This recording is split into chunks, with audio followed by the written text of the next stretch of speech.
Obila tesendo Obila ma Kamagambo e sub-county Marongo kotelne kod OCS ma tesendo Obila ma Kamagambo Alfredo Nyapidi no ochiwo chiemo ne kuonde dak ma irese nyithindo ma ochando. Chenro ma kamano biro kaka mich ma dhialo odiechieng' nyuol mar OCS Marongo. Apisa mar nyithindo e sub-county Marongo ma Sikemunto kod apisas mamoko mag piny owacho manotelo chenrono mar chiwo chiemo no jiwo janyuol mondo omi orit nyithindgi makare. We have been given shelter. We have been given.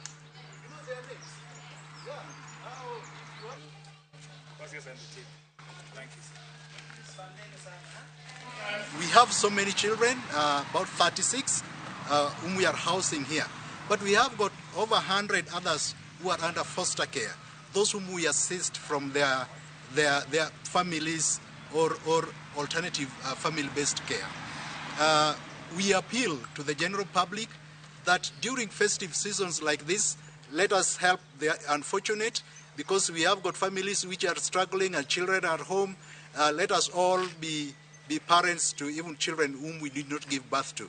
I decided that we come and celebrate the little we have with the children in Neema home. Considering that they are destitute children, we thought, as the police from Kamagambo police station, we thought it wise to come and share with them the little we have. I think most of the schools have closed and they are going back home to their parents.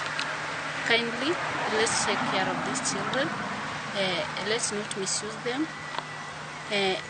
Let's ensure that when next year comes, they go back to school again.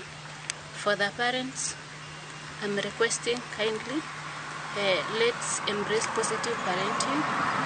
Let us ensure that we are taking care of our children.